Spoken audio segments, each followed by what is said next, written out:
Today I'm showing you guys how to make some quick and easy flavor bombs. School is starting, so prep is essential. We've got a roasted garlic bomb, a pesto bomb, a way to save your seasonings with some olive oil, and some caramelized onions, which we know we do not like to make on short notice, so this is a way to batch it out and use it whenever you need it during the week.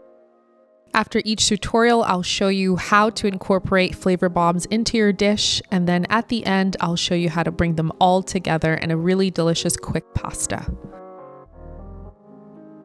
Now, if you love these recipes, don't forget to hit that like and subscribe button. Now let's get to it.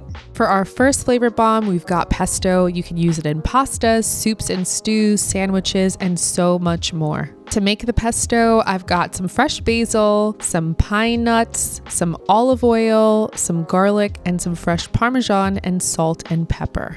I'm using a food processor and first blending my pine nuts, salt, and garlic until a nice smooth paste forms. Then adding in my fresh basil, giving that a good mix, and then scrape down the sides and slowly incorporating my olive oil.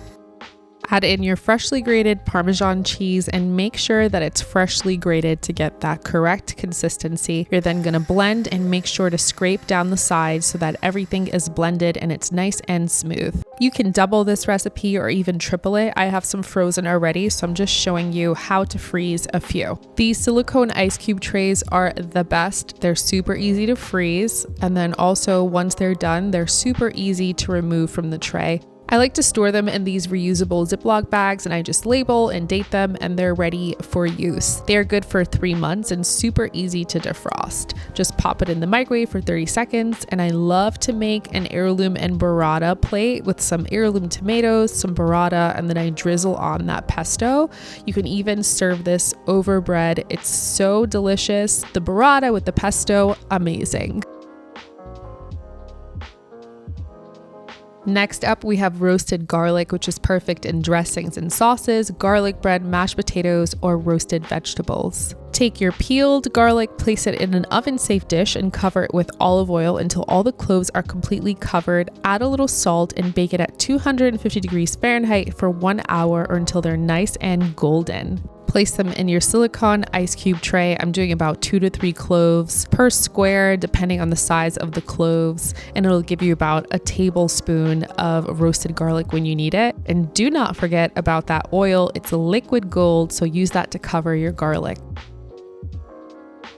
Freeze them until solid, and then they'll come out perfect little cubes that are so easy to defrost. Place them in your dated Ziploc bag, and there you go. This is one of my favorite dressings that I learned from my husband, who's Lebanese Armenian. You start with a really good olive oil, lemon juice, salt, pepper. I'm using a Lebanese red pepper, but you can use paprika, some dry mint, and one of those defrosted garlic cubes. Give that a good mix, and there you go. This dressing is delicious.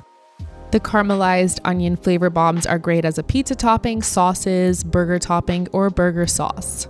Start by peeling and chopping your onions. I had 3 large white onions on hand, so that's what I used. And I caramelize my onions the quick cheat way so that I don't have to babysit them for an hour, which is by cooking them on medium-high heat. So you'll melt your butter on medium-high heat, add in the onions, give it a rough stir, and then you're gonna add in your salt and leave that cooking untouched for about 5 minutes. This allows some fond to develop. Give them a good mix and add in a little water to create steam and to scrape up any brown bits at the bottom of the pan. And you'll keep repeating this process for about 25 minutes or until they reach your desired doneness. Caramelized onions are definitely time consuming, but they add so much flavor to your dishes and can really up-level your weeknight meals when you're in a pinch and making something simple by just throwing one of these cubes in. Place them in your silicone ice cube tray, freeze them, and they turn out perfectly. You'll get about a tablespoon per cube, which you can use in so many things, as I mentioned before. Place them in a Ziploc bag and you're good to go. I like to make a burger sauce with these caramelized onions, which I think tastes really close to the In-N-Out sauce. You just defrost it for 30 seconds, place it in a food processor with some Kewpie mayo, some ketchup, mustard, vinegar, and sweet and pickled relish. And then you're gonna give that a blend and voila.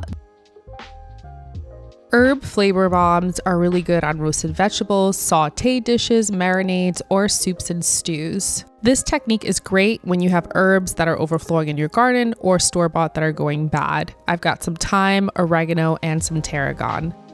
Separate your herbs from the stems and give them a rough chop or a mince, and you're going to place them in your silicone ice cube tray.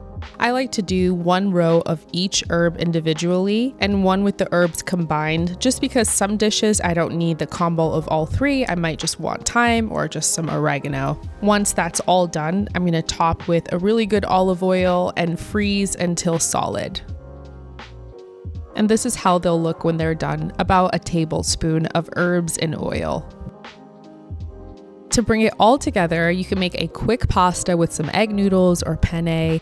Throw in some pesto cubes, some roasted garlic cubes, and caramelized onion cubes. You can even add more or less cubes. Really just make it your own depending on how you want it. I've even done a version with a little heavy cream and fresh parm, and it is delicious. I hope you guys enjoy these flavor bombs. Let me know if you use them. Bon appetit.